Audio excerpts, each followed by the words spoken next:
Ela foi traída, humilhada e substituída, tudo diante dos próprios olhos. A mulher que chamava de amiga roubou seu lugar e até seu futuro. Mas um segredo escondido entre exames e mentiras estava prestes a explodir. Na festa da vitória da amante grávida, ela apareceu com algo que mudou tudo. Se esta linda história de superação e amor te interessou, não se esqueça de se inscrever no nosso canal e diga-nos de que cidade você nos está vendo. Continuando. O salão do Le Grand Palais cintilava sob o brilho de lustres de cristal, suas luzes douradas refletindo nas taças de champanhe que tilintavam em celebração. O burburinho de vozes animadas, risos e brindes preenchia o ambiente, uma sinfonia de opulência e alegria.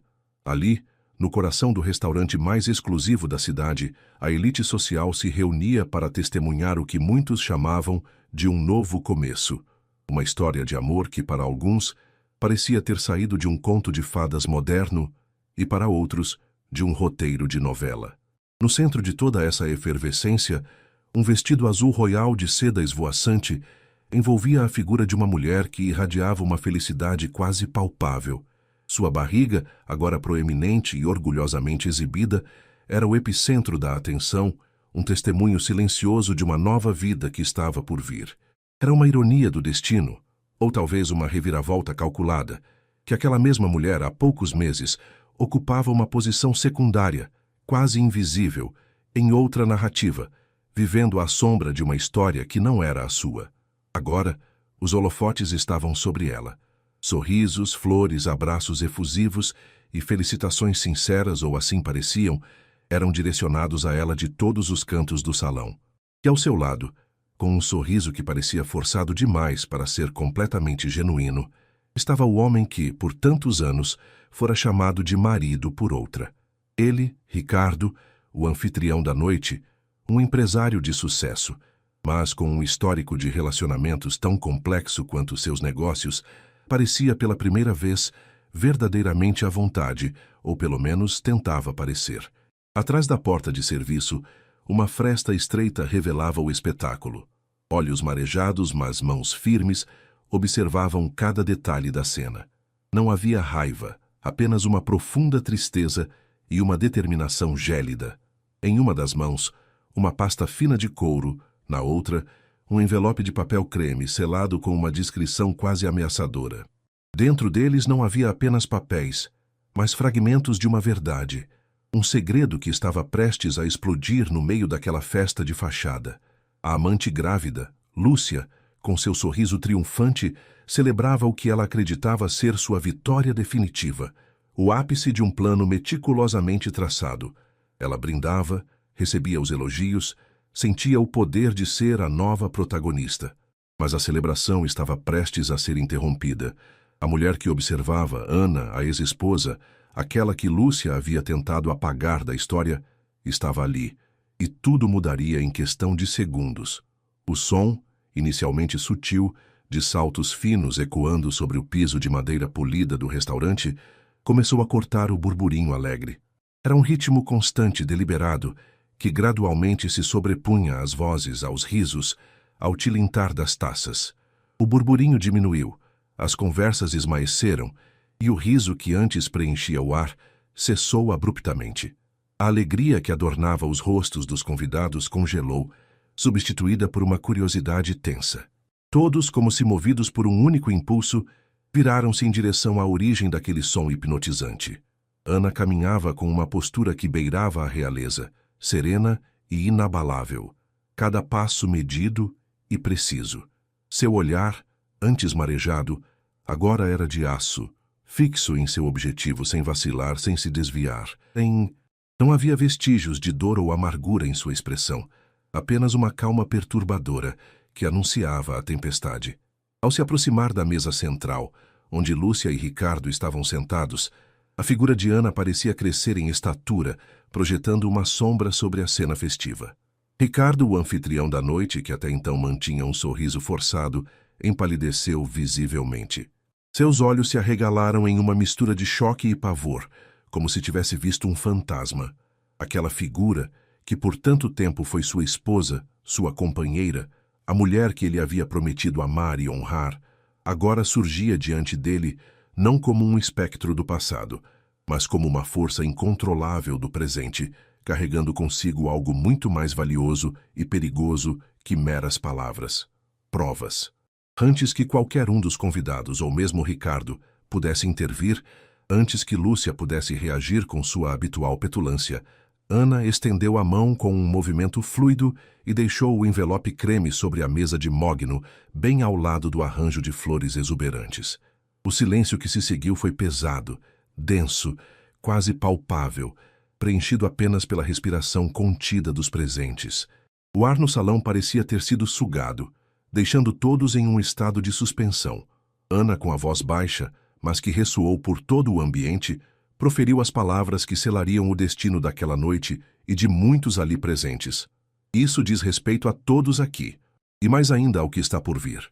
Meses antes, o mundo de Ana havia desmoronado de uma forma tão brutal que parecia impossível de se recompor. Ela havia retornado de uma viagem de negócios, exausta, mas com a alma leve, ansiosa para reencontrar seu lar, seu porto seguro. A visão que a aguardava, no entanto, foi um golpe tão devastador que a deixou sem ar. Ali em sua própria casa, no que deveria ser seu santuário, ela encontrou o que jamais imaginou ver, o que sua mente se recusava a processar. Ricardo, seu companheiro de uma vida, nos braços de Lúcia, a mulher que se dizia sua amiga, alguém em quem ela confiava cegamente. A dor da traição foi tão aguda que parecia um corte profundo em sua própria carne, um dilaceramento da alma. E essa dor se somava ao peso de inúmeras tentativas frustradas de fertilidade, anos de esperança e desilusão, de tratamentos caros e invasivos que não trouxeram o tão sonhado filho. Cada ciclo, cada injeção, cada espera agonizante, tudo culminava em mais uma decepção. A maternidade era um sonho que parecia cada vez mais distante, uma ferida aberta em seu coração. E então, como um golpe final, veio o anúncio que esmagou sua alma por completo. Lúcia estava grávida. A notícia, veiculada com um sorriso de escárnio mal disfarçado, foi a pá de cal sobre qualquer resquício de esperança que Ana ainda pudesse nutrir. Mas havia algo que não encaixava, uma peça solta naquele quebra-cabeça de dor e traição. Ricardo tinha baixa fertilidade, um diagnóstico que eles haviam recebido juntos, após anos de exames e consultas médicas. Os especialistas haviam sido claros. Sem procedimentos de fertilização assistida, as chances de uma gravidez natural eram mínimas, quase inexistentes. Como então Lúcia havia engravidado tão naturalmente como ela fazia questão de alardear? A pergunta martelava na mente de Ana, uma dissonância que não a deixava em paz. Incentivada por sua confidente mais próxima, a única amiga que permaneceu ao seu lado após a derrocada de seu casamento, Ana decidiu que não ficaria de braços cruzados. Ela contratou uma equipe de investigação discreta, mas eficiente e determinada a desvendar o mistério por trás daquela gravidez milagrosa. A busca começou de forma lenta, quase imperceptível, com a coleta de informações, a observação de rotinas, a análise de dados públicos. Gradualmente, as peças começaram a se encaixar. A investigação revelou que o suposto milagre da rival não era tão natural assim. A equipe de Ana descobriu um rastro de exames médicos, e-mails trocados com clínicas de fertilidade e recibos de pagamentos que apontavam para um plano antigo, arquitetado com uma frieza calculista que chocaria até mesmo os mais céticos. Lúcia não havia engravidado por acaso. Ela havia utilizado o material genético armazenado do casal, de Ricardo e de Ana, um material que havia sido coletado anos antes para os próprios tratamentos de fertilidade de Ana, e que estava guardado em uma clínica especializada. O mais chocante era que Lúcia havia feito isso sem qualquer consentimento, uma violação de privacidade e de ética médica que beirava o impensável. Era uma apropriação, um roubo de algo que era intrinsecamente deles, usado para seus próprios fins. A gravidez não era um acidente, nem um milagre. Era o resultado de uma manipulação fria e calculada. De volta à festa, o silêncio tenso foi quebrado pelas palavras de Ana, proferidas com uma clareza que cortava o ar. A fertilização assistida pode ser uma bênção para tantos casais. Ela começou, sua voz ecoando no salão. Mas quando usada para enganar, para roubar, para destruir uma família, torna-se uma maldição. Ao ouvir a expressão fertilização assistida, Ricardo recuou em sua cadeira, atordoado, como se tivesse levado um choque elétrico. Seus olhos, antes arregalados de pavor, agora fixavam-se no envelope sobre a mesa, como se ele pudesse sentir o peso da verdade contida ali. Ele estendeu a mão trêmula e pegou os documentos, seus dedos tremendo enquanto desdobrava os papéis. Leu as mensagens, os relatórios, os recibos. Cada linha, cada palavra, cada data era um golpe, uma confirmação inegável. A verdade nua e crua impôs-se a ele com uma força avassaladora. Aquele filho tão celebrado, tão aguardado, havia sido concebido com trapaça, com uma mentira monumental. Lúcia, com o rosto pálido e os olhos arregalados, tentou negar, balbuciando desculpas e acusações vazias. Isso é um absurdo. Ela está inventando, é inveja. Mas a evidência era irrefutável. Confrontada com a montanha de provas, sua voz perdeu a força, e ela finalmente admitiu com um tom de desafio que mal escondia o desespero. O que importa é que o filho é dele. É o filho do Ricardo. Mas Ana sabia que era muito mais do que isso. Não era apenas um filho de Ricardo. Era uma manipulação, um roubo de sua própria esperança, de seu futuro, de sua dignidade. Era a prova de que Lúcia não era apenas uma amante, mas uma arquiteta de enganos, uma ladra de sonhos.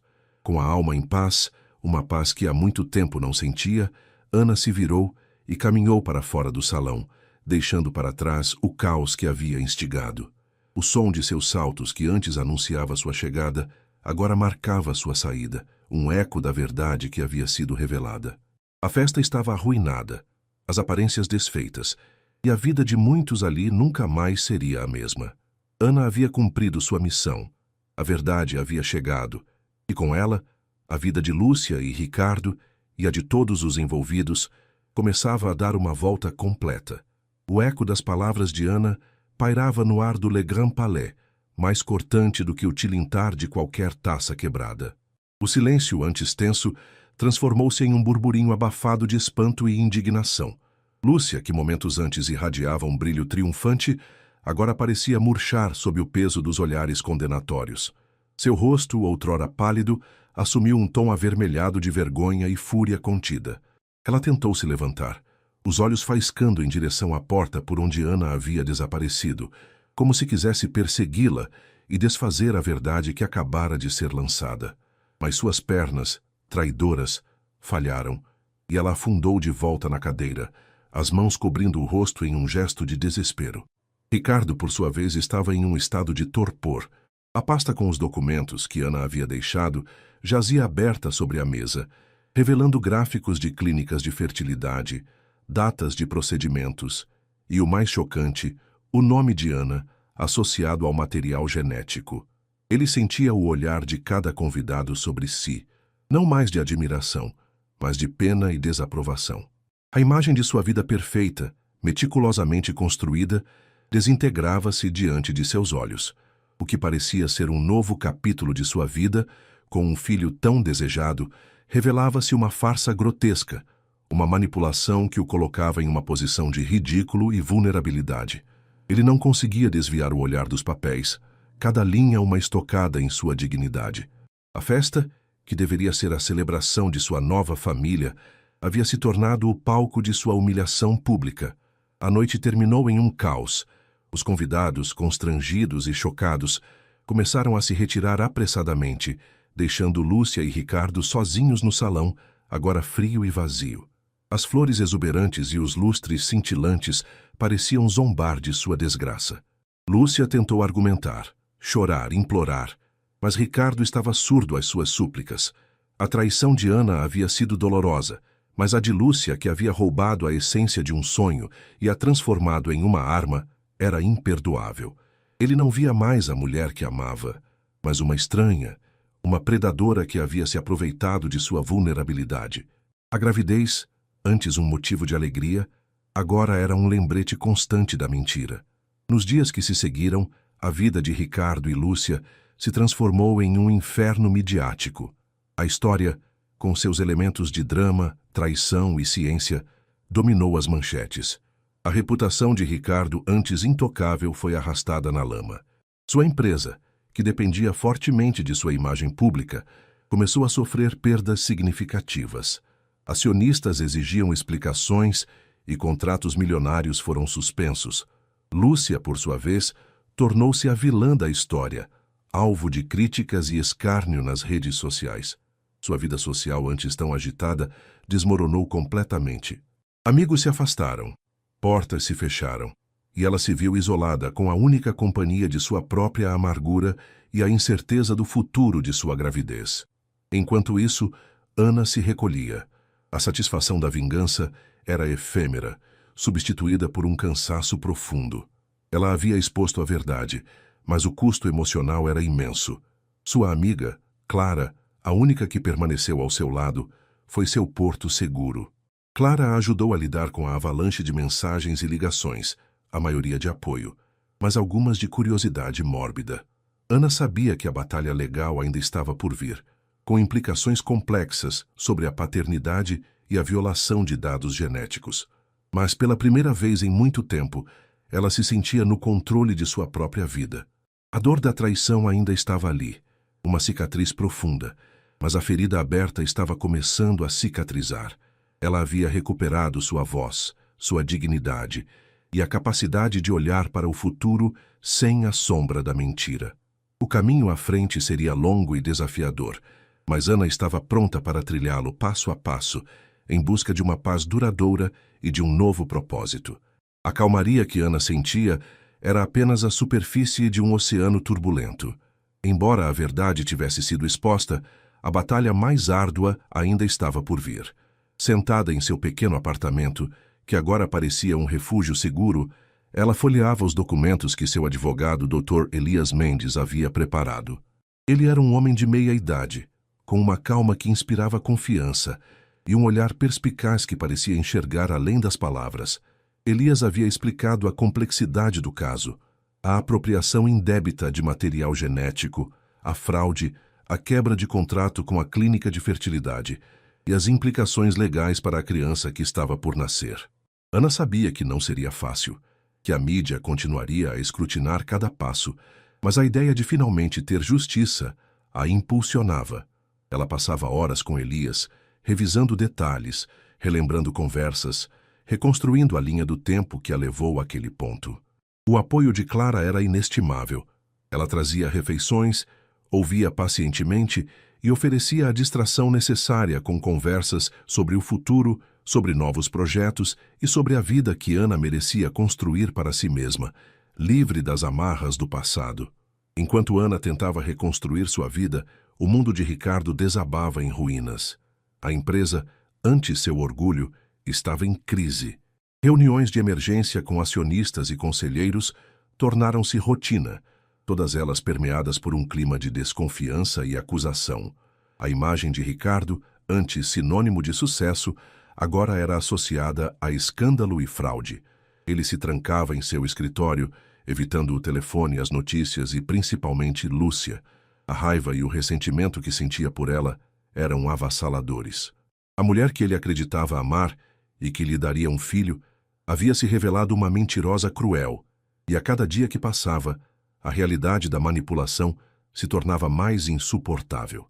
A dor da traição de Ana havia sido uma ferida, mas a de Lúcia era uma amputação, arrancando dele a fé nas pessoas e, pior, em seu próprio julgamento. Ele se sentia um tolo, humilhado e completamente perdido. Lúcia, por sua vez, vivia em um pesadelo solitário. A mansão que dividia com Ricardo, antes um símbolo de sua ascensão social, transformou-se em uma prisão dourada. Ricardo a evitava, e as poucas conversas que tinham eram carregadas de acusações e silêncios pesados. Seus amigos desapareceram, as ligações pararam, e as redes sociais eram um poço de ódio e julgamento. Ela tentava se agarrar à gravidez como sua única esperança, a única coisa que talvez pudesse redimi-la ou dar-lhe algum poder de barganha. Mas até mesmo a alegria da maternidade estava envenenada pela culpa e pelo medo. Ela sentia-se encurralada, sem saída, e a cada dia que passava a ansiedade sobre o futuro da criança e as consequências legais de seus atos a consumia. O luxo ao seu redor Era um lembrete constante do que ela havia perdido e do preço de suas ambições desmedidas. A imprensa, insaciável, continuava a alimentar o frenesi. Cada aparição pública de Ricardo, por mais breve que fosse, era dissecada. A história de Ana, a ex-esposa injustiçada que buscava justiça, ganhava força, enquanto a de Lúcia era pintada com as cores da vilania.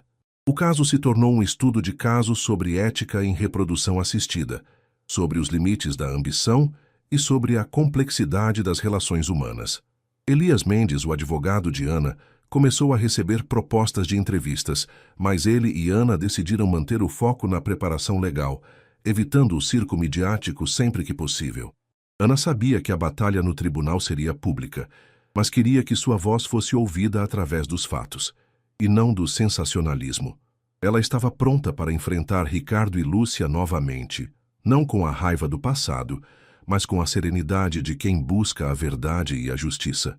O dia da primeira audiência preliminar chegou, trazendo consigo uma atmosfera carregada de expectativa e nervosismo. Hannah, vestida com discrição, mas com uma postura firme, chegou ao tribunal acompanhada de Elias Mendes e de Clara, que lhe apertou a mão em um gesto de apoio silencioso. O corredor estava apinhado de jornalistas e curiosos, suas câmeras e microfones prontos para capturar qualquer detalhe. Ana sentiu um frio na barriga, mas lembrou-se das palavras de Elias. Mantenha o foco na verdade, Ana. É isso que importa.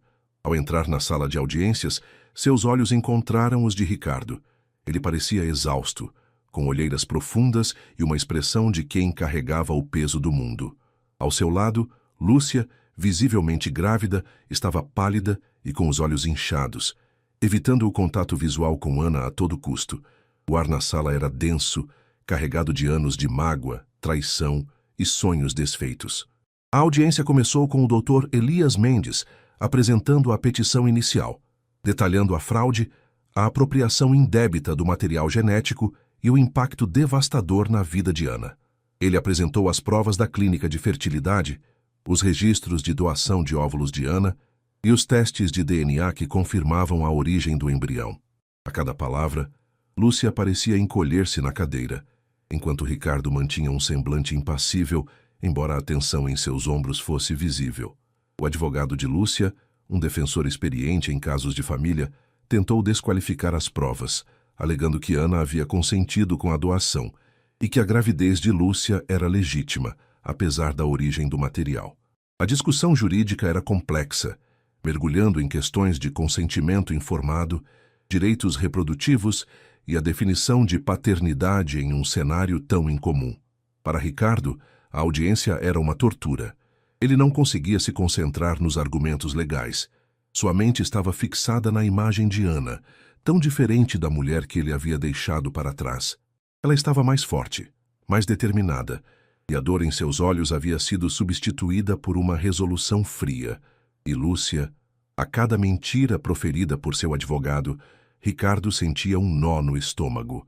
Ele sabia a verdade, e a tentativa de Lúcia de se eximir da culpa apenas aprofundava o abismo entre eles. Fora do tribunal, a pressão sobre sua empresa aumentava.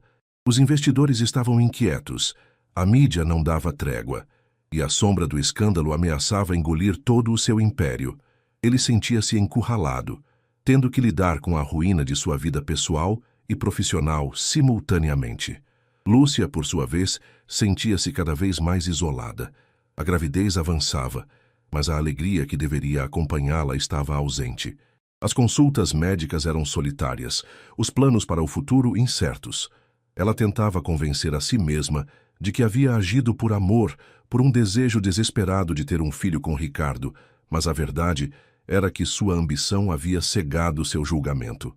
A cada dia, a realidade de que o bebê que carregava era, de certa forma, uma extensão da mulher que ela tanto odiava, tornava-se mais difícil de suportar.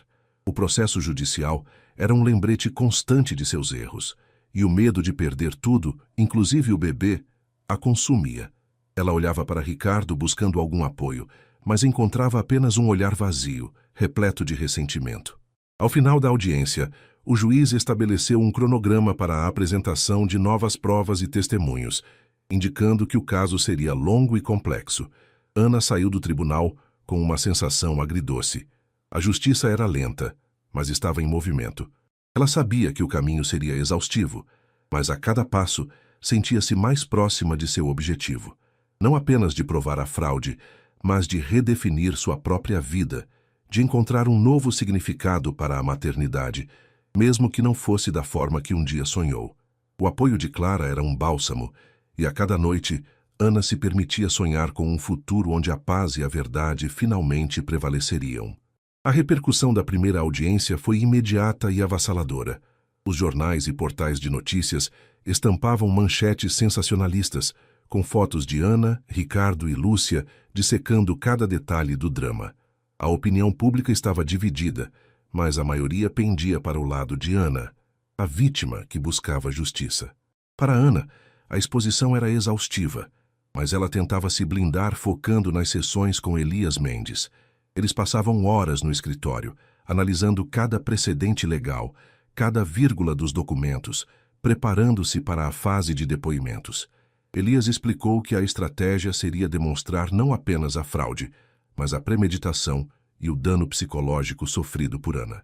Ele a incentivou a escrever um diário de seus sentimentos e memórias, algo que pudesse servir como testemunho de sua dor e resiliência. Ana começou a fazê-lo, e o ato de colocar suas emoções no papel tornou-se uma forma de terapia, um espaço para processar a complexidade de tudo o que havia acontecido. Enquanto a vida de Ana ganhava um novo, ainda que doloroso, propósito, Ricardo mergulhava mais fundo em um abismo de desespero. A crise em sua empresa atingiu um ponto crítico. Grandes contratos foram cancelados e a queda nas ações era alarmante. Seu conselho de administração exigia uma solução, e a pressão para que ele se afastasse temporariamente de suas funções aumentava a cada dia. Ricardo sentia-se um leão enjaulado, incapaz de lutar contra os ataques que vinham de todos os lados. Em casa, o silêncio era tão pesado quanto as paredes da mansão. Ele e Lúcia viviam como estranhos, cada um em seu próprio inferno particular. A visão de Lúcia, com a barriga cada vez mais proeminente, era um lembrete constante da farsa e da destruição que ela havia trazido à sua vida. Ele não conseguia perdoá-la, e a ideia de que aquele bebê, fruto de uma traição tão vil, pudesse ser seu, era uma tortura. Lúcia, por sua vez, sentia o cerco se fechar. A solidão a corroía e o peso da gravidez, antes um trunfo, agora parecia um fardo. As dores nas costas e o inchaço eram constantes, mas o que mais a afligia era a dor emocional. Ela tentou se aproximar de Ricardo, buscando algum consolo, alguma forma de reatar os laços, mas ele a repelia com um olhar frio e distante. Sem amigos, sem o apoio de Ricardo e com a mídia a perseguindo, Lúcia se sentia encurralada. Em um ato de desespero, ela procurou seu próprio advogado, não apenas para o processo contra Ana, mas para discutir a possibilidade de um acordo com Ricardo, temendo que ele a abandonasse completamente. Ela começou a considerar a ideia de fugir, de desaparecer antes que o bebê nascesse e a verdade se tornasse ainda mais inescapável. O medo do futuro, da maternidade solitária e da ruína social a consumia. A próxima etapa do processo seria a apresentação de depoimentos de testemunhas-chave, incluindo os médicos da clínica de fertilidade e especialistas em ética reprodutiva.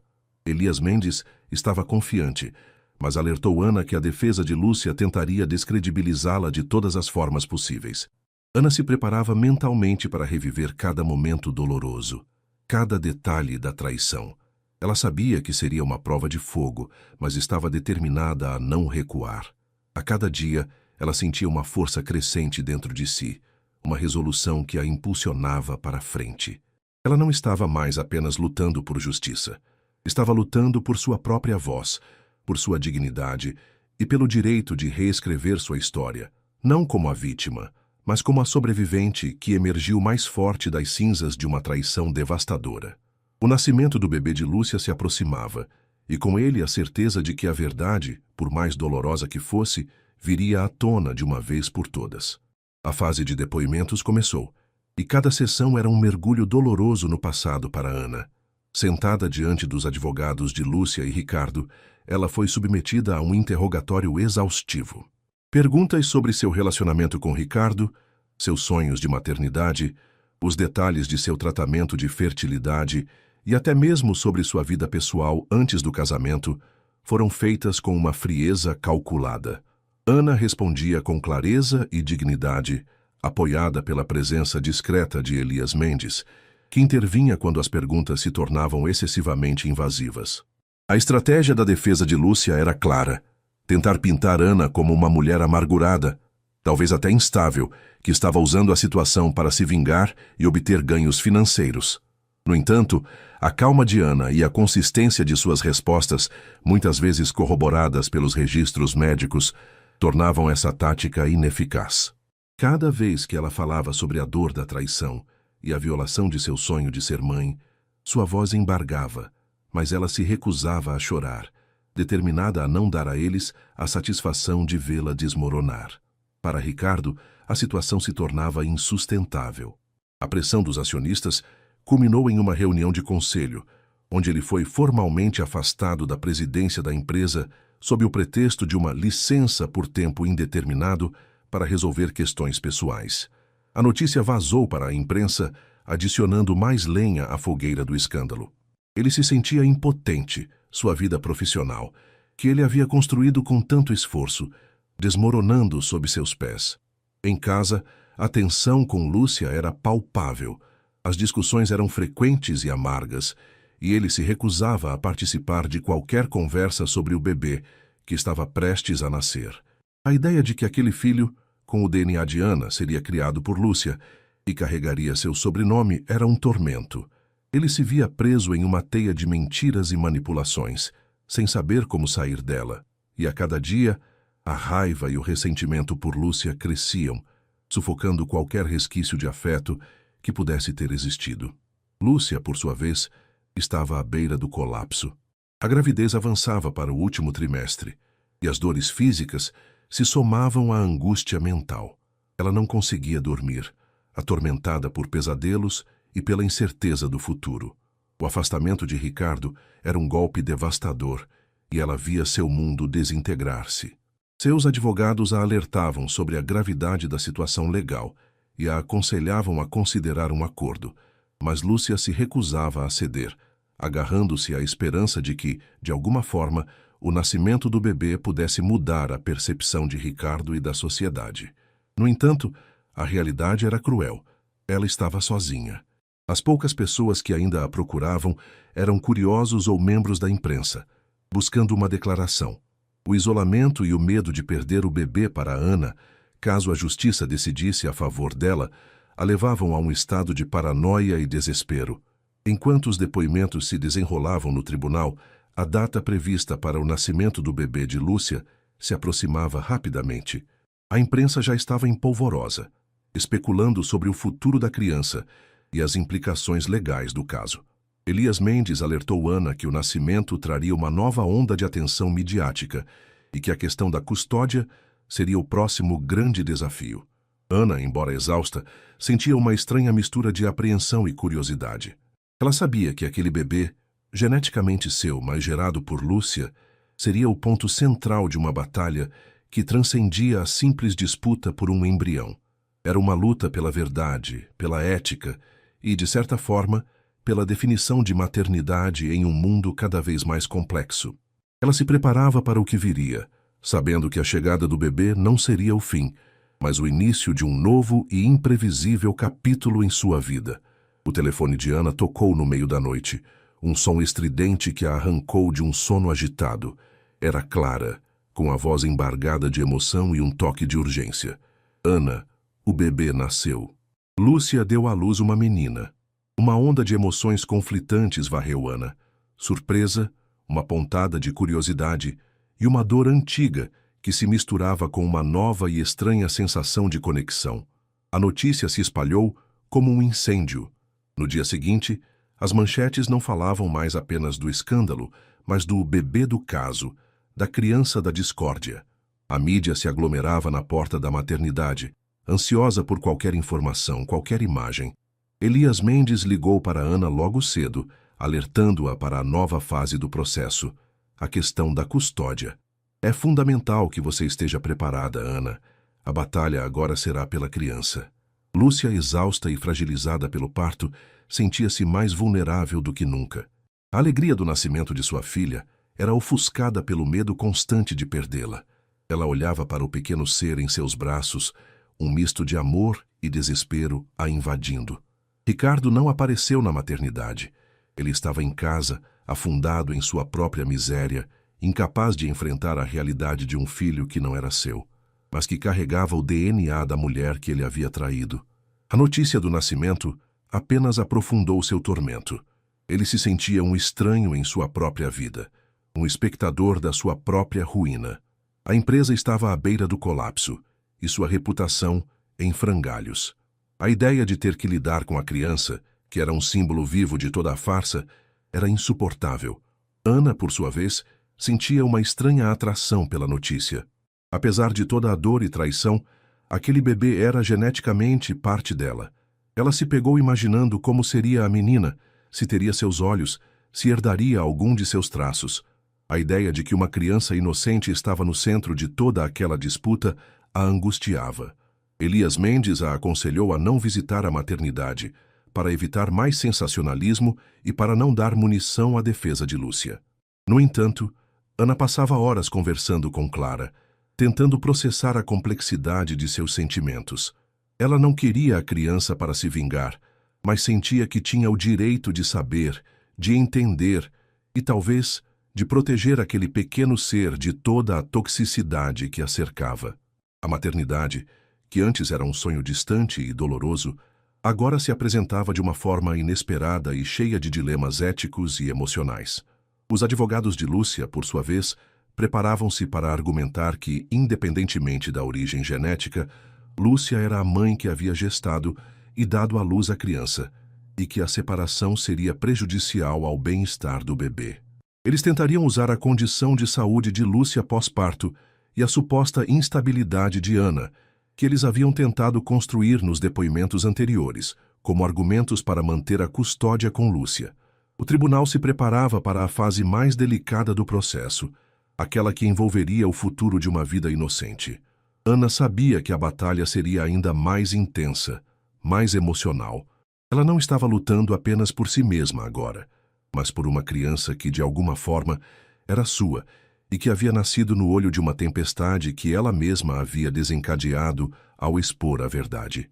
O próximo passo seria o pedido formal de Ana para o reconhecimento de seus direitos parentais e a abertura de um processo de custódia, um caminho incerto e repleto de desafios.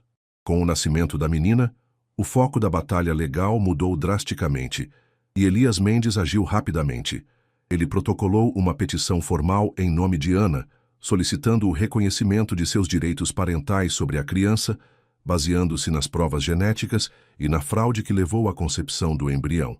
A petição argumentava que Ana era a mãe biológica e que a manipulação de Lúcia havia privado Ana de sua maternidade.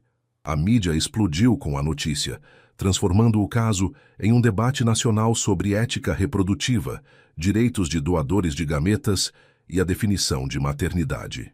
Ana se sentia no olho do furacão, mas a cada dia, a imagem daquele bebê inocente que era geneticamente sua filha fortalecia sua determinação. Ela passava horas com Elias, revisando os argumentos, preparando-se para a próxima fase, que seria ainda mais invasiva e emocionalmente desgastante. Clara era seu porto seguro, oferecendo apoio incondicional e lembrando-a da importância de cuidar de si mesma em meio ao caos. Lúcia, ainda no hospital, recebeu a notificação judicial com um misto de fúria e desespero. A ideia de que Ana pudesse reivindicar sua filha era um pesadelo. Ela se agarrava a bebê com uma possessividade feroz, sentindo que aquele pequeno ser era a única coisa que lhe restava. Seus advogados a instruíram a não permitir qualquer contato entre Ana e a criança e a se preparar para uma defesa agressiva. Eles argumentariam que a gestação e o parto conferiam a Lúcia a maternidade plena, independentemente da origem genética, e que a separação da criança de sua mãe gestacional seria um trauma irreparável para o recém-nascido. Lúcia, enfraquecida fisicamente e mentalmente, via-se em uma corrida contra o tempo, sentindo que a cada dia que passava, a ameaça de perder a filha se tornava mais real. Ricardo continuava ausente, e a solidão de Lúcia na maternidade era um espelho de sua vida desmoronando. Ricardo, por sua vez, estava em um estado de negação e autodestruição. Ele se recusava a visitar Lúcia ou o bebê, afundando-se em álcool e no isolamento de sua mansão. A empresa estava em crise, e ele havia se tornado uma figura reclusa, evitando o contato com o mundo exterior. A notícia da petição de Ana o atingiu como um raio, mas em vez de despertar nele uma vontade de agir, apenas aprofundou seu torpor. Ele não conseguia se importar. A paternidade daquela criança era um peso insuportável, um lembrete constante de suas próprias escolhas erradas e da traição que havia destruído sua vida. Ele via Ana na mídia, forte e determinada, e sentia uma pontada de admiração, misturada com culpa e vergonha. A cada dia, ele se distanciava mais do mundo, preso em sua própria cela de arrependimento e desespero. A primeira audiência para discutir a custódia foi marcada, e o tribunal se preparava para um embate sem precedentes. Elias Mendes reuniu uma equipe de especialistas em direito de família e bioética para fortalecer o caso de Ana. A sociedade observava com atenção, dividida entre a compaixão por Ana e a preocupação com o bem-estar do bebê. Ana sabia que essa seria a fase mais difícil, onde sua maternidade seria questionada e seu vínculo com a criança seria debatido publicamente. Mas, ao mesmo tempo, ela sentia uma força inabalável. Ela não estava lutando por vingança, mas por um direito fundamental, por uma conexão que lhe havia sido roubada. Aquele bebê, por mais que tivesse nascido em um cenário de dor e controvérsia, representava para Ana a possibilidade de um novo começo, de redefinir o que significava ser mãe e de encontrar a paz em meio à tempestade.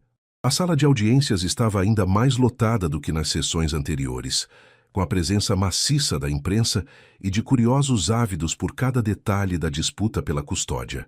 Ana, ao lado de Elias Mendes, sentia o peso de todos os olhares, mas sua postura era de uma calma surpreendente. Lúcia, pálida e visivelmente abalada, estava sentada do outro lado com seus advogados, mantendo a bebê, que agora tinha algumas semanas de vida, em um carrinho discreto, fora do campo de visão direto da corte, mas presente na mente de todos. Ricardo não compareceu, enviando apenas seu advogado, o que gerou burburinho e indignação entre os presentes. O juiz, ciente da complexidade e sensibilidade do caso, iniciou a sessão com um apelo à objetividade e ao foco no melhor interesse da criança. Elias Mendes abriu a argumentação de Ana com uma eloquência que silenciou a sala. Ele apresentou as provas irrefutáveis da fraude na clínica de fertilidade, os testes de DNA que confirmavam a origem genética da menina e a intenção original de Ana de ser mãe. Ele argumentou que a maternidade não se resumia apenas ao ato de gestar, mas também à intenção, ao planejamento e ao vínculo genético que havia sido violado.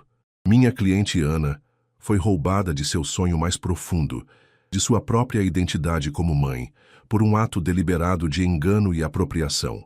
Esta criança é o resultado direto de uma fraude, e os direitos da mãe biológica não podem ser simplesmente ignorados, declarou Elias com a voz firme.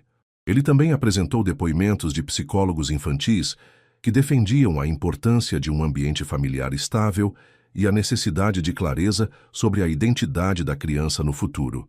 A defesa de Lúcia contra-argumentou com veemência, focando na maternidade gestacional e no vínculo que se forma durante a gravidez e o parto.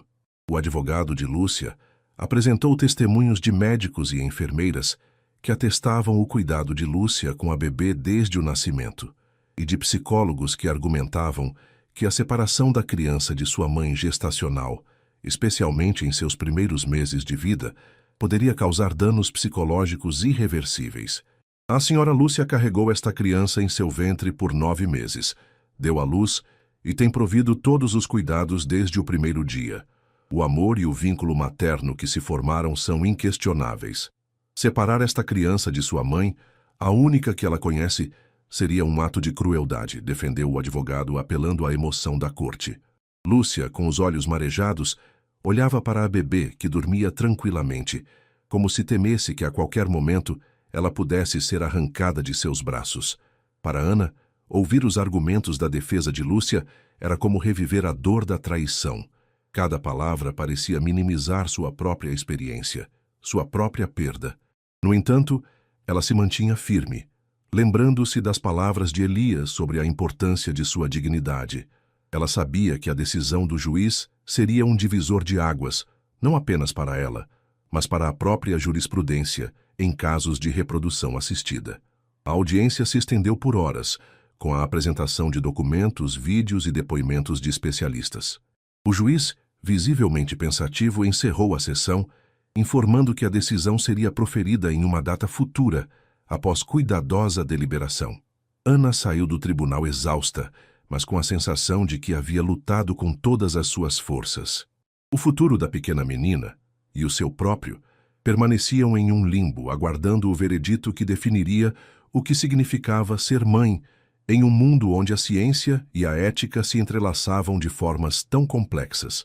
Os dias que se seguiram à audiência de custódia foram uma tortura para Ana. Cada toque do telefone, cada notificação de notícias a fazia pular. A incerteza era um fardo pesado, misturando-se com a esperança de que a justiça finalmente prevaleceria. Ela se via constantemente imaginando a pequena menina, a criança que era geneticamente sua, e a ideia de que ela poderia estar crescendo em um ambiente de mentiras e manipulação a angustiava profundamente. Elias Mendes a aconselhava a manter a calma, lembrando-a da solidez de seu caso. Mas a espera era excruciante. Ana preenchia seus dias com trabalho, com o apoio de Clara e com longas caminhadas, tentando acalmar a mente e o coração. Lúcia, por outro lado, estava em um estado de paranoia crescente. Ela não saía de casa, temendo a imprensa e, mais ainda, a possibilidade de que Ana pudesse tentar algum contato. Sua ligação com a bebê se tornou ainda mais intensa, quase obsessiva. Ela passava horas olhando para a criança, prometendo que jamais permitiria que alguém a tirasse dela. A ausência de Ricardo a corroía, e as poucas vezes em que ele respondia às suas mensagens eram com um desinteresse gélido.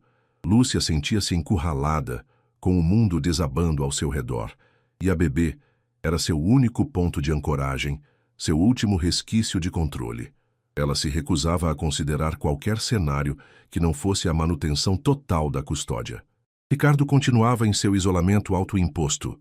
A empresa estava à beira da falência, e ele havia se entregado a uma espiral de autodestruição, ignorando ligações de advogados e acionistas.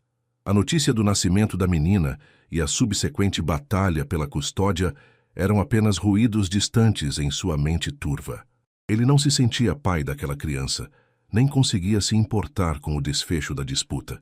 Sua vida havia se tornado um emaranhado de arrependimento e culpa, e ele não via saída. Finalmente, o dia do veredito chegou. A sala de audiências estava ainda mais tensa do que antes, com um silêncio quase palpável. Ana entrou acompanhada por Elias, sentindo o coração martelar no peito.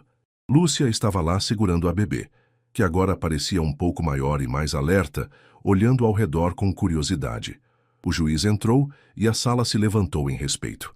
Após um breve preâmbulo sobre a complexidade e a natureza inédita do caso, ele começou a ler a decisão. A voz do juiz era clara e ponderada. Ele reconheceu a fraude flagrante na clínica de fertilidade e a violação dos direitos reprodutivos de Ana. A decisão afirmava que, com base nas provas genéticas e na intenção original, Ana era, de fato, a mãe biológica da criança. No entanto, o juiz também ponderou sobre o bem-estar do bebê e o vínculo que havia se formado com Lúcia durante a gestação e os primeiros meses de vida. A decisão final foi complexa e inovadora. A custódia legal da criança seria concedida a Ana, reconhecendo sua maternidade biológica e a ilegitimidade da concepção por parte de Lúcia. Contudo, para garantir o bem-estar da bebê e uma transição gradual, seria estabelecido um plano de visitas supervisionadas para Ana, com a progressiva inserção dela na vida da criança e um período de transição para a custódia primária, a ser determinado por um acompanhamento psicológico e social. Lúcia teria direitos de visitação, mas não a custódia primária. Um suspiro coletivo preencheu a sala. Ana sentiu uma onda de alívio e uma pontada de ansiedade. Era uma vitória, mas uma vitória que vinha com uma responsabilidade imensa e um caminho ainda a ser percorrido. Lúcia, por outro lado, desabou em lágrimas, agarrando a bebê com desespero. Seus advogados tentaram acalmá-la, mas a sentença, embora não a privasse completamente da filha, havia tirado dela o que ela mais temia perder: o controle e o status de mãe primária. A batalha legal havia chegado a um veredito, mas a jornada de Ana como mãe e a complexa dinâmica familiar que se formaria estavam apenas começando. A decisão do juiz reverberou pela sala de audiências, deixando um rastro de emoções conflitantes.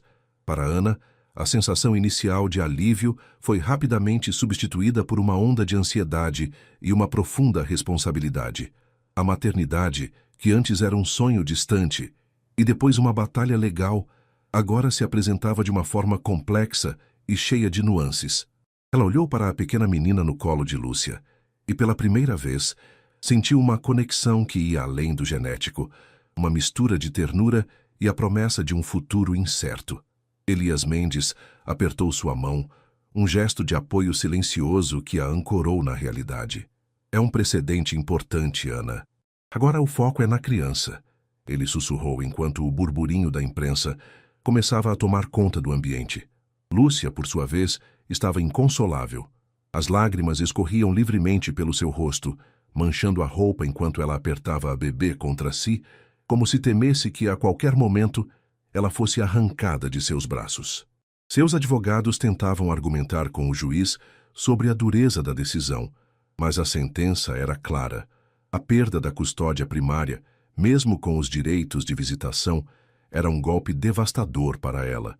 Lúcia sentia que tudo o que havia construído, por mais tortuoso que fosse o caminho, estava sendo desmantelado. A bebê, alheia à tempestade emocional que a cercava, começou a choramingar, e Lúcia a embalou freneticamente, com um olhar de desespero que partia o coração. A notícia da decisão se espalhou rapidamente, gerando manchetes complexas e debates acalorados. A sociedade estava dividida. Alguns aplaudiam a justiça para Ana, outros lamentavam o impacto em Lúcia, e principalmente na criança. O caso se tornou um estudo de caso em ética e direito reprodutivo, com especialistas de todo o mundo analisando a inovadora decisão do juiz. Ricardo, ao saber do veredito através de seu advogado, sentiu um leve tremor, mas o entorpecimento em que se encontrava era tão profundo que a notícia mal o atingiu. Ele estava distante demais, afundado em seu próprio abismo, para se importar com o destino da criança que era, de alguma forma, sua filha. Nos dias seguintes, o plano de transição começou a ser implementado. As primeiras visitas supervisionadas de Ana à bebê foram marcadas em um ambiente neutro, com a presença de um psicólogo infantil. Ana se preparou meticulosamente, comprando pequenos presentes e lendo livros sobre desenvolvimento infantil. O primeiro encontro foi tenso. Lúcia estava presente, observando cada movimento de Ana com desconfiança e ressentimento. Ana, por sua vez, tentou se conectar com a bebê de forma suave, falando em voz baixa e oferecendo um brinquedo macio. A pequena menina, ainda tão frágil, parecia curiosa, mas a tensão no ar era palpável. Ana sabia que o caminho seria longo e que a construção de um vínculo levaria tempo e muita paciência. Ela não queria forçar nada, mas desejava desesperadamente que aquela criança sentisse o amor e a segurança que ela estava pronta para oferecer. O plano de transição era apenas o primeiro passo em uma jornada complexa e emocional, onde Ana teria que aprender a ser mãe sob os olhos atentos da lei e da sociedade, e a pequena menina teria que navegar em uma família formada por reviravoltas do destino. As semanas se transformaram em meses, e o plano de transição progredia, embora com a lentidão e a complexidade que Ana já esperava. As visitas supervisionadas, inicialmente marcadas para algumas horas por semana, foram gradualmente estendidas. Ana dedicava-se a cada encontro com uma mistura de esperança e apreensão. Ela aprendeu a reconhecer os pequenos sinais da bebê. Um sorriso, um resmungo de insatisfação, a forma como seus dedinhos se agarravam aos dela. A pequena menina, que Elias sugeriu que fosse chamada de Sofia, para marcar um novo começo, começou a demonstrar sinais de reconhecimento, fixando os olhos em Ana e respondendo à sua voz suave. Ana lia para ela, cantava canções de ninar e, com a permissão do psicólogo, a embalava em seus braços, sentindo o calor de seu pequeno corpo contra o seu, uma sensação que era ao mesmo tempo nova e estranhamente familiar. Lúcia, no entanto, tornava cada visita um desafio. Sua presença era uma nuvem de ressentimento e desconfiança. Ela observava Ana com olhos marejados, interpretando cada interação como uma ameaça. As discussões com o psicólogo eram frequentes, com Lúcia expressando sua dor e sua convicção de que a criança estava sendo arrancada dela injustamente. Ela se recusava a chamar a bebê de Sofia, insistindo em seu próprio nome escolhido, e muitas vezes tentava intervir nas interações de Ana, criando um ambiente tenso. O psicólogo infantil trabalhava incansavelmente para mediar a situação, explicando a Lúcia a importância de uma transição suave para o bem-estar da criança. Mas a dor de Lúcia era profunda e difícil de ser superada. Ricardo, por sua vez, parecia ter desaparecido do mapa. As notícias sobre seu estado de saúde mental e o colapso de sua empresa eram cada vez mais sombrias. Ele se recusava a ter qualquer contato com a bebê ou a se envolver na disputa legal, delegando tudo a seus advogados. Sua ausência era um alívio para Ana, que não precisava lidar com mais uma camada de drama, mas também um lembrete da irresponsabilidade e da destruição que ele havia causado. A ironia de que a criança que ele tanto desejava agora existia, mas ele estava incapaz de reconhecê-la ou amá-la, não passava despercebida. Apesar dos desafios com Lúcia, o vínculo entre Ana e Sofia crescia a cada dia. Ana começou a levar Sofia para sua casa por períodos mais longos, inicialmente com a presença de Clara, que se tornou uma tia amorosa e um apoio fundamental. A casa de Ana, antes um refúgio solitário, começou a se encher com o som de risadas de bebê, o cheiro de leite e a alegria de pequenos brinquedos espalhados. Ana descobriu uma força e uma paciência que não sabia que possuía. Ela estava aprendendo a ser mãe, não da forma tradicional que havia sonhado, mas de uma maneira única e resiliente, construindo uma família a partir dos fragmentos de uma história dolorosa. A jornada era árdua, mas cada pequeno avanço, cada sorriso de Sofia era uma confirmação de que estava no caminho certo, lutando por um amor que havia sido roubado, mas que agora florescia em seus braços. O dia em que Sofia se mudou definitivamente para a casa de Ana foi marcado por uma mistura agridoce de emoções. A decisão final do juiz, após meses de acompanhamento psicológico e relatórios detalhados, confirmou que a transição seria completa. Lúcia, com o rosto inchado de tanto chorar, entregou a pequena Sofia nos braços de Ana no ponto de encontro neutro, um parque tranquilo. Não houve despedidas calorosas, apenas um silêncio pesado e os olhos marejados de Lúcia, que pareciam gritar sua dor. Ana sentiu um aperto no peito, não por Lúcia, mas pela complexidade da situação e pela inocência de Sofia, que agora passaria a viver em um lar diferente, com uma mãe que estava aprendendo a ser. Ao chegar em casa, Ana sentiu uma onda de euforia e um pavor avassalador. A casa, antes preparada com tanto carinho, agora parecia pequena demais para a imensidão da responsabilidade que se apresentava. Sofia, com seus poucos meses de vida, explorava o novo ambiente com os olhos curiosos, e Ana a observava, sentindo o peso e a maravilha da maternidade em tempo integral. As primeiras semanas foram um turbilhão de noites mal dormidas, trocas de fraldas, mamadas e a constante preocupação de fazer tudo certo. Clara foi um anjo, passando dias e noites na casa de Ana, oferecendo ajuda prática e apoio moral, lembrando-a de que era normal se sentir sobrecarregada e que o amor seria o guia. Lúcia, por sua vez, mergulhou em um abismo de desespero. Suas visitas a Sofia eram agora supervisionadas e limitadas, e ela se sentia uma estranha na vida da filha. A raiva e a mágoa a consumiam, e ela tentava, a todo custo, minar o processo de transição, fazendo comentários ácidos sobre a inexperiência de Ana, ou tentando manipular a criança com brinquedos e promessas. No entanto, a equipe de psicólogos e assistentes sociais estava atenta, e as tentativas de Lúcia eram rapidamente contidas, com o foco sempre no bem-estar de Sofia. A cada visita, Lúcia via a pequena menina se adaptando mais ao novo lar, e isso a dilacerava. Ricardo continuava em seu isolamento, com a empresa em processo de falência e sua saúde mental em declínio. Ele não fez qualquer tentativa de contato com Sofia ou de se envolver em sua vida, tornando-se uma figura ausente, uma sombra distante na história da criança. Sua irrelevância na vida de Sofia era um lembrete cruel das escolhas que havia feito e das consequências que se desenrolavam. Com o passar dos meses, Sofia floresceu na casa de Ana. Ela começou a engatinhar, a balbuciar suas primeiras sílabas e a rir com um som que enchia o coração de Ana de alegria. O vínculo entre mãe e filha se solidificava a cada dia, construído não apenas por laços genéticos, mas por cada momento de cuidado, cada canção de ninar e cada abraço apertado. Ana descobriu que a maternidade era muito mais do que havia imaginado. Era exaustiva, sim, mas também a mais pura e gratificante forma de amor. Ela olhava para Sofia, para os olhos curiosos e o sorriso banguela, e sabia que cada luta, cada lágrima e cada sacrifício haviam valido a pena. A casa de Ana, antes silenciosa, agora ressoava com a vida, o amor e a promessa de um futuro que, embora construído sobre um passado doloroso, era brilhante e cheio de esperança. Os anos se desdobraram suavemente, transformando a pequena Sofia em uma criança vibrante e cheia de vida.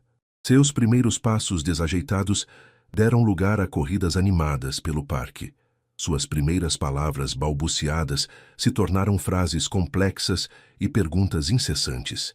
A casa de Ana era agora um lar repleto de desenhos coloridos na geladeira, brinquedos espalhados pela sala e o eco constante de risadas infantis. Ana havia abraçado a maternidade com uma dedicação e um amor que a surpreendiam a cada dia. Ela descobriu a alegria de montar quebra-cabeças no chão, de ler histórias de ninar com vozes engraçadas e de passar horas no parquinho, observando Sofia explorar o mundo com uma curiosidade insaciável.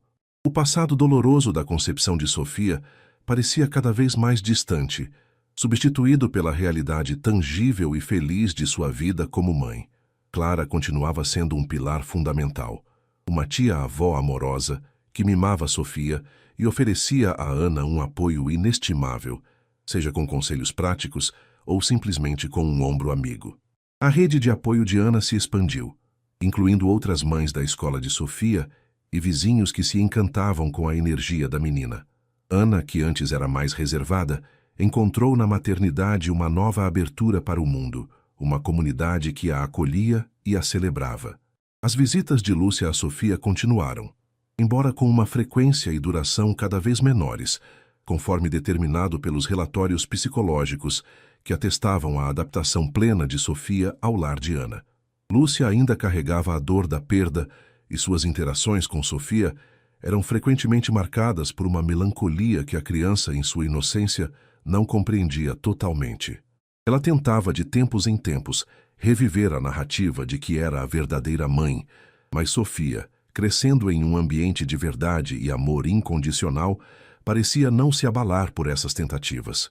O psicólogo infantil continuava a monitorar a situação, garantindo que o bem-estar emocional de Sofia fosse a prioridade. Ana, por sua vez, mantinha uma postura respeitosa, mas firme, sempre focada em proteger a estabilidade emocional da filha. Ricardo, por outro lado, desapareceu completamente do radar. Sua empresa faliu e ele se isolou, cortando laços com quase todos que conhecia. Sua história se tornou um trágico conto de advertência sobre a ambição desmedida e a desonestidade. Para Sofia, ele era apenas um nome distante, uma figura ausente que não fazia parte de seu universo. Ana havia decidido que, no momento certo, quando Sofia tivesse idade para compreender, ela contaria a verdade sobre sua origem, de forma cuidadosa e amorosa, garantindo que a menina soubesse que era desejada e amada desde o primeiro instante, apesar das circunstâncias complexas de seu nascimento. A vida de Ana e Sofia era uma prova de que o amor e a resiliência podiam transformar a adversidade em uma bela história de família. Cada dia era uma nova aventura, um novo aprendizado. Ana olhava para Sofia, para seu sorriso radiante e seus olhos curiosos, e sentia uma gratidão imensa. Ela havia lutado por aquela vida, por aquele amor, e agora, ao ver a felicidade de sua filha, sabia que havia encontrado seu verdadeiro propósito. O passado era uma cicatriz que a lembrava da jornada, mas o presente e o futuro eram preenchidos pela luz e pelo calor de um amor incondicional, construído tijolo por tijolo, com paciência, força e muita afeição. À medida que Sofia se aproximava da pré-adolescência, as perguntas começaram a surgir como pequenas sementes plantadas pela curiosidade inata de uma criança inteligente. Ela notava as diferenças entre sua família e as de seus amigos, a ausência de um pai, as visitas esporádicas de Lúcia, que ela carinhosamente chamava de tia Lúcia, mas que sempre carregava um ar de tristeza. Ana sabia que o momento de contar a verdade se aproximava. Ela havia se preparado para isso por anos, buscando conselhos de psicólogos e lendo livros sobre como abordar temas complexos com crianças. Queria que Sofia soubesse a verdade de uma forma que a fizesse sentir amada e segura, não confusa ou magoada. Um dia, enquanto ajudava Sofia com um projeto de ciências sobre árvores genealógicas, a menina perguntou diretamente: "Mãe, por que eu não tenho um pai como os outros? E por que a tia Lúcia fica tão triste quando me vê?" Ana sentiu o coração apertar, mas também uma calma resoluta. Era a hora. Ela sentou Sofia no sofá, abraçando-a apertado. "Sofia, há algo muito importante que eu preciso te contar. É uma história um pouco complicada, mas é a história de como você veio para a minha vida, e é uma história cheia de amor." Com uma voz suave e paciente, Ana começou a narrar os eventos, simplificando os detalhes mais dolorosos da fraude, mas sendo honesta sobre o desejo dela de ter um filho, o erro na clínica e como Sofia, geneticamente sua, havia sido gerada e gestada por Lúcia. Ela explicou sobre a batalha legal, não como uma guerra, mas como uma busca pela verdade e pelo direito de ser mãe. "Você é minha filha, Sofia, desde o primeiro momento em que soube da sua existência. Eu lutei muito para te ter, porque te amo mais do que tudo no mundo." Sofia ouviu atentamente, seus olhos grandes e expressivos fixos em Ana. Houve momentos de silêncio, de processamento. Ela fez algumas perguntas, principalmente sobre Lúcia e sobre o pai biológico, Ricardo, que Ana descreveu como alguém que não estava presente em suas vidas. Ana garantiu que, apesar das circunstâncias incomuns de seu nascimento, Sofia era o maior presente de sua vida. Uma criança desejada e amada incondicionalmente. "Sua história é única, meu amor, e ela te torna ainda mais especial. Você nasceu do desejo de amor e é isso que importa." A reação de Sofia foi, para o alívio de Ana, de compreensão e aceitação. Ela abraçou Ana com força e Ana sentiu as pequenas lágrimas da filha em seu ombro. "Então, você é minha mãe de verdade?" Sofia perguntou, a voz embargada. "Sim, meu amor, sua mãe de verdade para sempre." Ana respondeu com a voz embargada pela emoção. A conversa foi um marco, um rito de passagem que solidificou ainda mais o vínculo entre elas. Sofia, embora agora ciente da complexidade de sua origem, sentiu-se mais segura e amada do que nunca, sabendo que sua mãe havia enfrentado o mundo para tê-la. Lúcia, por sua vez, continuou a viver em sua própria bolha de amargura. Suas visitas a Sofia se tornaram ainda mais raras, e a distância emocional entre elas cresceu. Ela nunca se recuperou da perda da custódia, e sua vida permaneceu estagnada, uma sombra do que poderia ter sido. Ricardo, o homem que iniciou toda a cadeia de eventos, permaneceu um fantasma. Sua existência apenas uma nota de rodapé na história de Sofia. A vida, no entanto, seguiu seu curso, e a casa de Ana continuou a ser um refúgio de amor e risadas, uma prova viva de que a família, em suas formas mais inesperadas, pode ser construída sobre os alicerces mais fortes de todos: o amor incondicional e a verdade. A revelação sobre sua origem não abalou Sofia da forma que Ana, em seus momentos de maior ansiedade, havia temido. Pelo contrário, parecia ter adicionado uma nova camada de profundidade à sua compreensão do mundo e de si mesma. Nos dias que se seguiram à conversa, Sofia se tornou um pouco mais pensativa, mas também mais próxima de Ana. Ela fazia perguntas pontuais, não com raiva ou ressentimento, mas com uma curiosidade genuína sobre os detalhes que Ana havia suavizado. A senhora ficou muito triste quando soube que eu não estava com a senhora? Ela perguntou uma tarde, enquanto ajudava Ana a cozinhar. Ana, com lágrimas nos olhos, confirmou a tristeza, mas rapidamente adicionou: mas a tristeza se transformou em uma força imensa para lutar por você, meu amor. E cada dia com você é a maior alegria da minha vida. A relação de Sofia com Lúcia, a quem ela continuava chamando de tia Lúcia, permaneceu complexa. Sofia agora entendia a tristeza de Lúcia de uma perspectiva diferente, com uma pitada de empatia, mas também com a clareza de que Ana era sua mãe. As visitas se tornaram ainda mais esporádicas, e Sofia, com a sensibilidade crescente da pré-adolescência, percebia a amargura de Lúcia, que parecia incapaz de se libertar do passado. Embora não houvesse rancor, a conexão emocional entre elas era tênue, ofuscada pelo amor incondicional que Sofia sentia por Ana. A figura de Ricardo, o pai biológico, era para Sofia uma abstração, um nome ligado a uma história distante, sem qualquer peso emocional em sua vida presente. Ana observava Sofia crescer, uma jovem resiliente e cheia de luz, e sentia um orgulho imenso. A verdade, contada com amor e paciência, havia fortalecido a confiança entre elas. Sofia sabia que podia confiar em Ana para qualquer coisa, e essa base sólida permitiu que ela florescesse. Ela se destacava na escola, tinha um círculo de amigos leais e desenvolvia paixões por música e leitura. A história de sua origem, embora única, nunca a definiu de forma negativa. Em vez disso, tornou-se parte de sua identidade, um testemunho da força do amor e da capacidade de superação. Clara, a tia-avó sempre presente, foi fundamental nesse período de transição. Ela ouvia Sofia com atenção, confirmava a narrativa de Ana com carinho e oferecia a sabedoria de quem já havia vivido muito. Sua presença era um porto seguro para ambas, um lembrete constante do amor que unia aquela família, por mais incomum que fosse sua formação. Os anos seguintes foram de crescimento e descobertas. Sofia entrou na adolescência com a mesma curiosidade e determinação que a caracterizavam desde pequena. Ela enfrentou os desafios típicos dessa fase: amizades, estudos, as primeiras paixões, com a segurança de saber quem era e de onde vinha. E, acima de tudo, com a certeza do amor inabalável de sua mãe. Ana, por sua vez, encontrou uma paz profunda. A luta havia terminado, a verdade havia sido revelada, e o resultado era uma filha feliz e equilibrada. A casa, que um dia foi palco de uma batalha silenciosa, agora era um santuário de amor, risadas e a promessa de um futuro brilhante para Ana e sua amada Sofia, uma família construída não por acaso, mas por um amor que desafiou todas as probabilidades.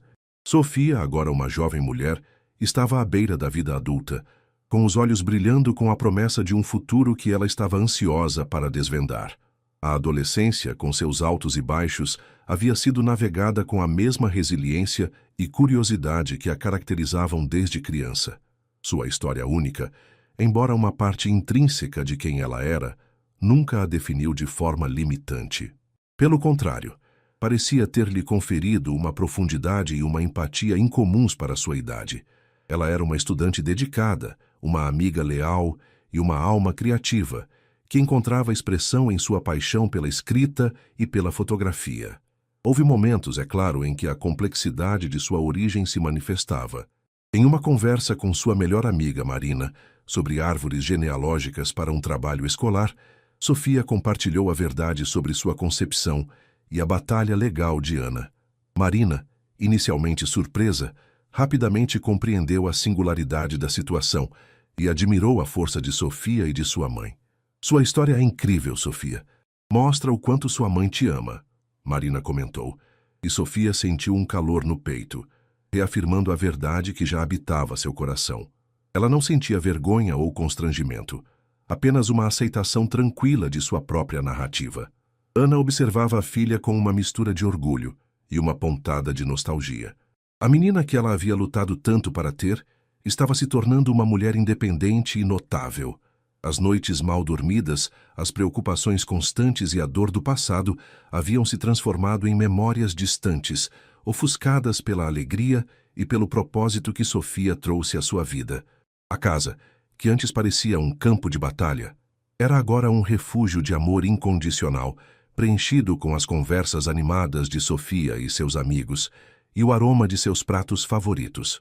Ana havia encontrado sua plenitude na maternidade, uma jornada que a transformou de uma mulher em busca de um sonho em uma mãe realizada e feliz.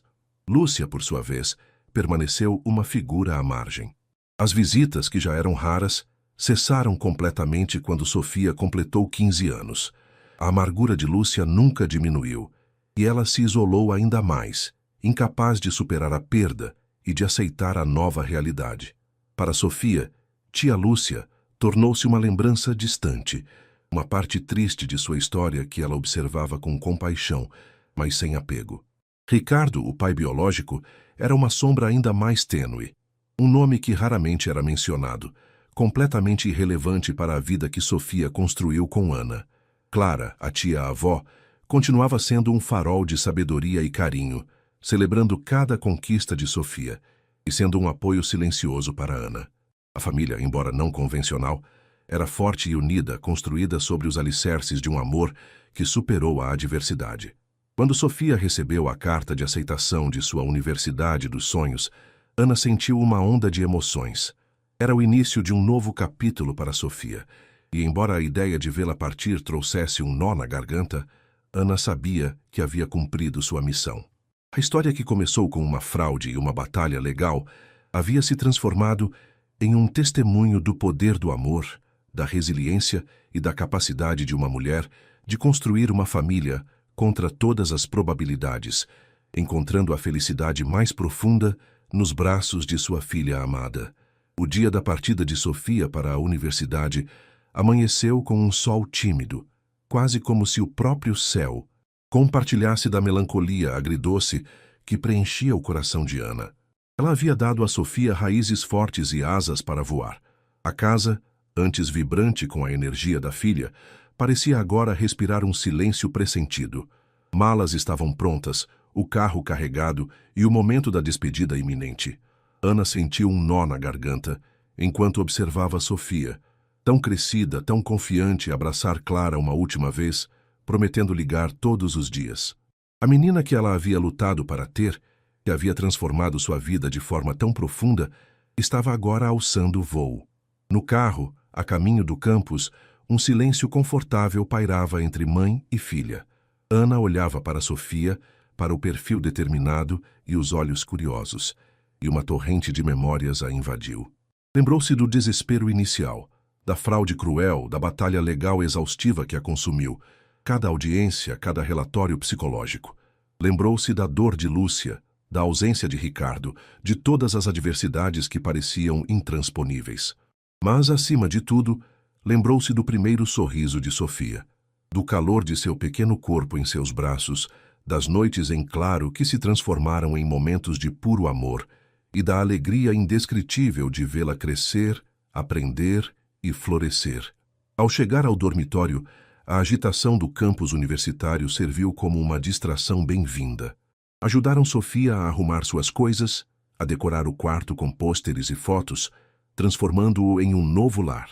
Quando tudo estava pronto e o momento da despedida final se aproximava, Ana sentiu as lágrimas brotarem.